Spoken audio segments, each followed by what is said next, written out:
7 jours au Sénégal, 7 jours en Afrique et dans le reste du monde. Rétro 7. Merci d'écouter ce numéro de Rétro 7. Voici le sommaire. La ville tricentenaire a étrenné ce jeudi son nouvel aéroport, un bijou d'un coût global de 23 milliards 262 millions de francs CFA. L'aéroport, baptisé Ousmane Masseck Ndiaye, une manière pour le chef de l'État d'honorer ce digne fils et ancien maire de Saint-Louis. 200 emplois directs sont générés ici, en plus d'autres activités liées à l'exploitation de l'aéroport. Autre infrastructure réceptionnée cette semaine, l'autopont de Keur Massar. La mobilité sera ainsi améliorée dans cette zone. Les populations en ont profité pour poser le problème de l'occupation anarchique de la voie publique par des marchands ambulants. Il n'y a pas d'organisation au sein des marchands ambulants parce qu'on ne peut pas comprendre. L'autopont, les gens commencent à y mettre des habits pour vendre. C'est inacceptable. Rétro 7, c'est aussi la sortie du procureur de la République suite au décès de François Mancabou, l'évasion de Pape Mamadou Seck, entre autres sujets constituant les faits saillants de la semaine. Rétro 7.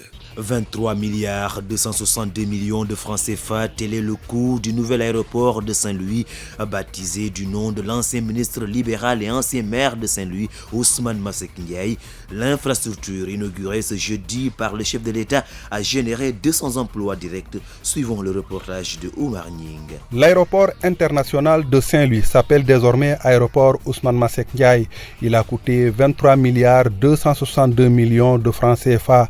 L'infrastructure est réalisée grâce à la coopération avec la République tchèque, dont le vice-ministre des Affaires étrangères a assisté à la cérémonie d'inauguration. Dans son discours, le président de la République est revenu sur le programme de reconstruction des aéroports du Sénégal qu'il a initié. Selon Macky Sall, le premier volet de ce programme concerne 5 aéroports régionaux. Celui de Saint-Louis qui vient d'être réceptionné, Ourossogui Matam, dont les travaux seront réceptionnés en janvier 2023, Ziguinchor, Tambacounda et Kédougou. L'enveloppe mobilisée à cet effet est de 100 milliards de francs CFA, a ajouté le chef de l'État. Pour Macky Sall, Saint-Louis mérite un aéroport moderne. Cette plateforme aérienne moderne comprend entre autres une piste de 2450 mètres de long avec 45 mètres de large, mais également un dispositif d'assistance au sol et de lutte contre les incendies, une tour de contrôle aux normes internationales et tous les moyens d'aide à la navigation. Selon le président Sall, toutes les dispositions sont prises pour une gestion correcte et l'entretien de l'aéroport Ousmane Masseck Ndiaye. Après Saint-Louis, les aéroports du Cap Skirring, Kolda, Sédhiou, Kaolack, Simenti, Podor, Linguère et Bakel seront reconstruits dans le cadre du deuxième volet du programme de réhabilitation des aéroports du Sénégal, a annoncé le président Macky Sall. Selon lui, toutes les études préliminaires de ces 8 projets sont bouclées. Oumar Nying, Saint-Louis, Radio Sénégal. Oumar Nying, l'autopont de Keur Massar a été ouvert à la circulation ce mercredi. Les populations du 46e département du Sénégal ont étrenné ce nouveau joyau qui va améliorer la mobilité des personnes et des biens. Les habitants de Keur Massar veulent une réorganisation des marchands ambulants afin de libérer la voie publique. Reportage Ibralo. L'heure est au dernier réglage pour la mise en service de l'autopont de Keur Massar. Les ouvriers s'affairent autour de l'installation des panneaux de signalisation. Aux alentours de l'autopont, les gendarmes veillent au grain. D'autres mènent une opération de désencombrement. Les piétons et les marchands ambulants saluent la beauté de l'édifice. Vraiment, le pont est très beau et aussi ça facilite la circulation des personnes et leurs biens. Et ça va soulager la population de Keur Massar. La population riveraine alerte sur l'occupation anarchique de la voie publique. Quand on construit un tel édifice, on doit tout faire pour les protéger. Mais si on laisse les marchands ambulants et les tabliers d'une manière anarchique, ça va ramener à la situation d'avant. Il n'y aura que des embouteillages et ça ne servira à rien. Dans la même veine, El Hadji Gueye, riverain de l'autopont de Keur Massar, plaide pour une organisation des marchands ambulants. Il n'y a pas d'organisation au sein des marchands ambulants. Vraiment, ils doivent les aider à les organiser parce qu'on ne peut pas comprendre l'autopont, les gens commencent à y mettre des habits pour vendre, c'est inacceptable. Afin de libérer la voie publique, cette dame est vendeuse au rond-point de Kermassar, non loin de l'autopont, demande un site de recasement. Après plusieurs mois de travaux, l'autopont de Kermassar sera ouvert à la circulation dans les prochaines heures. Il va améliorer considérablement la circulation des personnes et leurs biens dans ce nouveau département. Ibrelo Kermassar pour Radio Sénégal. Pour mettre fin aux récurrents cas de noyade au Sénégal, les autorités comptent mettre sur pied un plan d'urgence annuel. Ce mardi, les services du ministère de l'Intérieur ont signé un nouveau protocole d'accord de partenariat portant sur la maîtrise durable des cas de noyade dans les zones de baignade et de traversée par embarcation. Voici le ministre de l'Intérieur, Antoine Félix Abdoulaye Diome. Ses propos sont recueillis par la télévision nationale. Il faut, sans plus tarder, convoquer la cellule de suivi, qui est un organe prévu, sauf erreur de ma part, par l'article 3 du dit protocole. Et cela nous permettra de mettre en place un cadre de concertation à l'image du comité de pilotage à l'effet de proposer un plan annuel de gestion des noyades 2022. Le colonel Diatta l'a rappelé dans son exposé de tout à l'heure, nous ne sommes pas encore arrivés au pic de fréquentation des plages parce que l'année scolaire n'est pas complètement terminée.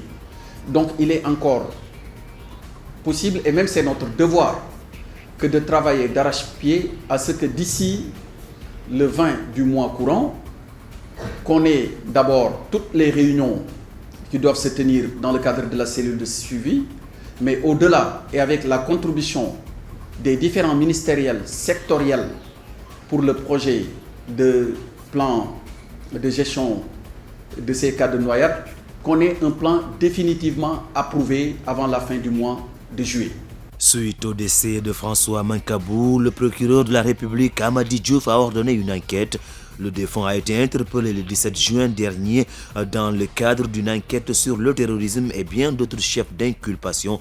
Le procureur demande une autopsie pour élucider les causes et circonstances du décès ce jeudi. Il a tenu une conférence de presse. Le voici au micro de Papayoro Touré. Je précise que M. Mancabou a été interpellé dans le cadre de l'enquête conduite par la sûreté urbaine pour des faits d'actes de terrorisme et d'atteinte à la sûreté de l'État. Le susnommé a été arrêté en effet le 17 juin à 7h à son domicile suite au développement de l'enquête et trouvé porteur d'une arme à feu de type Walter calibre 22 avec 9 munitions. Selon les renseignements dont on dispose à ce stade de la procédure, concernant l'arme à feu, le défunt ne disposait pas d'une autorisation régulière car celle dont il détenait était frappée de caducité depuis 15 ans. Il faut noter que si les autres mis en cause, au total 10, ont été déférés et inculpés sur la base de charges réelles de complot contre l'autorité de l'État, d'actes de nature à occasionner des troubles politiques graves et à compromettre la sécurité publique, d'association de malfaiteurs, de détention, transport de produits et substances incendiaires,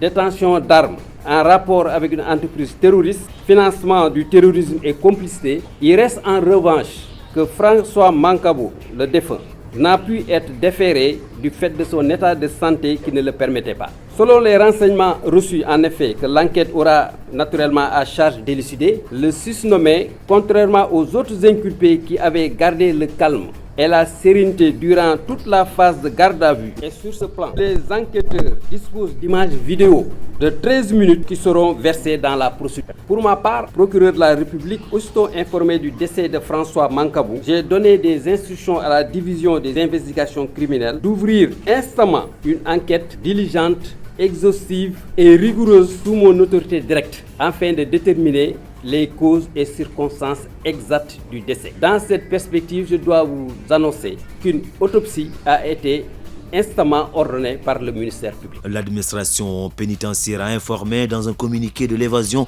dans la nuit du 9 au 10 juillet de Pape Mamadou Seck, placé sous mandat de dépôt puis incarcéré à la maison d'arrêt et de correction du pavillon spécial de l'hôpital de Dantec.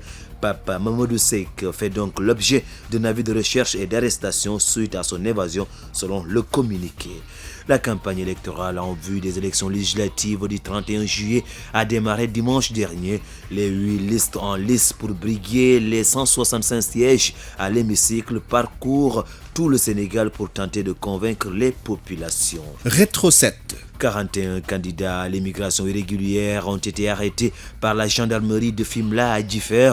Le capitaine Ndeye Fali Ba, commandant de la compagnie de la gendarmerie de Fatick, revient sur les circonstances de leur interpellation au micro de Jean-Pierre Ngorgakou. La brigade de Fimela vient de démanteler un réseau de trafic de migrants. En effet, dans la nuit du 5 au 6 juillet 2022, lors d'une patrouille effectuée à la plage de Differ, les éléments de la brigade de Fimela sont tombés sur un groupe de jeunes candidats à l'immigration clandestine. Au vu des gendarmes, ils ont pris la fuite, laissant sur place leurs bagages. Cependant, 6 parmi eux ont été interpellés. Le lendemain, poursuivant nos investigations, 10 autres candidats ont été interpellés et le surlendemain, 25 autres. Au total, 41 candidats à l'immigration clandestine ont été interpellés, dont un convoyeur de nationalité sénégalaise. Ils sont de nationalités diverses, on peut en dénombrer 21 Sénégalais, 15 Bissau-Guinéens et 5 de la République de Guinée. Les investigations sont en cours pour mettre la main sur le reste de la bande.